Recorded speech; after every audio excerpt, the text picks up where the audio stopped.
Hi, my name is Christopher Cox, and for my last video I'm going to talk about the different ABG anomalies and the different mechanical ventilation parameters that we can use. So when we think back to sepsis, we remember that the patient has a fast respiratory rate.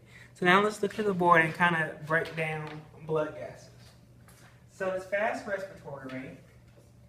So when you just look at our normal parameters, you have the pH, you have their low ACO2, you have their bicarb, and then you have their low AO2.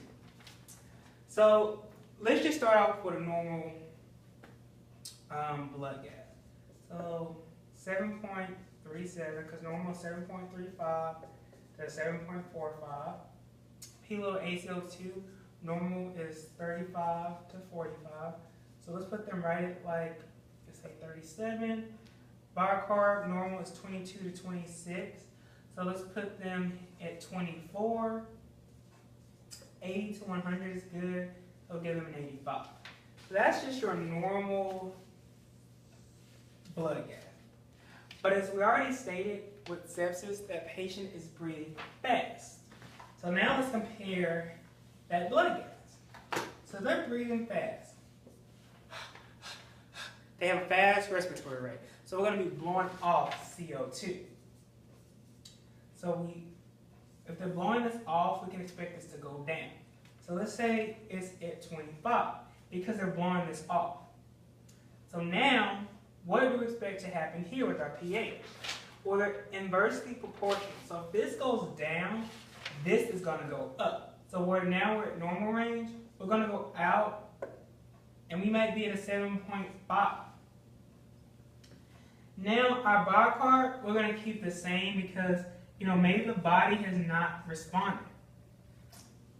And because of this anomaly, we can expect our oxygenation to be affected as well. So maybe we're now moderately or mildly hypoxemic. So we have an issue here with sepsis. So we can try to normalize this blood gas. So, maybe we can, since they're hyperventilating on the vent, maybe we decrease their rate so that they build up their CO2, or maybe we add dead space into their vent to increase their CO2, just to try to normalize this back to normal. So now we go to another type of shock,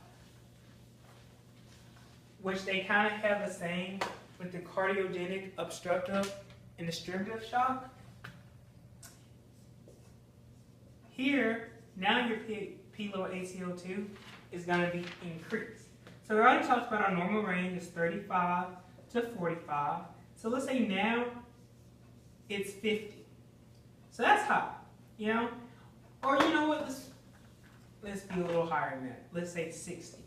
So again, now that this has increased, we know that our pH is going to decrease. So maybe we're at a 7.2. Bicarb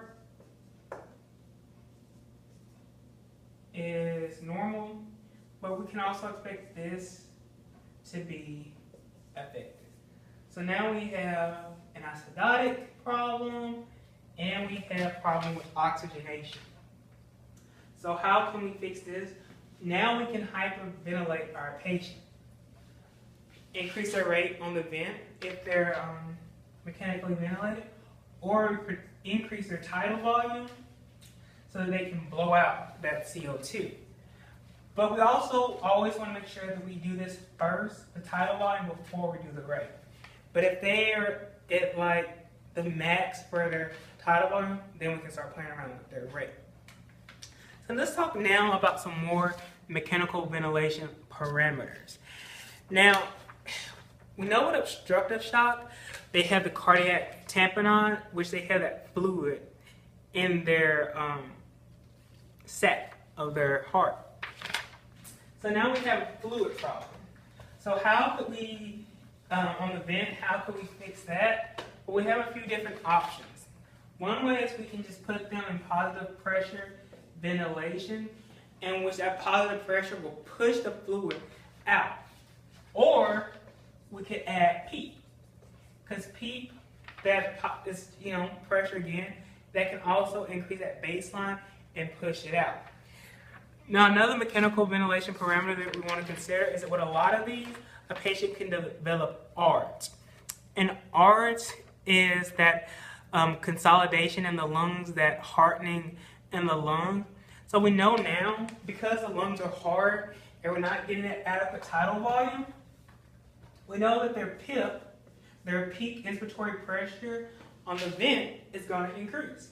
Now, normally I would want that to be less than 30 when I do my vent check. But I know they have ARDS, which is acute respiratory distress syndrome. Their lungs have gotten harder, so it's going to be high. Well, if I put them in pressure-controlled ventilation, their pressure, I set what my pressure is going to be, and that pressure is going to be constant no matter what. My tidal volume might be variable, but I'm going to have that same set pressure all the time. So that way we can keep from popping that lung. Now also, if they don't have ARDS, we know it's most of these different kinds of shock, because their lungs are not being compliant anymore, they're going to lose tidal volume. So if they don't have ARDS and they don't, and they're not in pressure control, we could put them in a volume control mode. Now, if they're in a volume control, we set our volume, and we would set that based on the 6 to 8 milliliters per kilogram, and they'll be set. Now, their pressures would be variable, but we know we're giving them a set volume, and they need that so that their lungs can be adequately ventilated. Because if they're not being adequately ventilated, they're going to have problems. They could go into ARDS, or their lung could collapse because it's not being properly ventilated. So those are just some of the ABG and mechanical ventilation parameters that we consider with the different kinds of shock. Thanks for watching.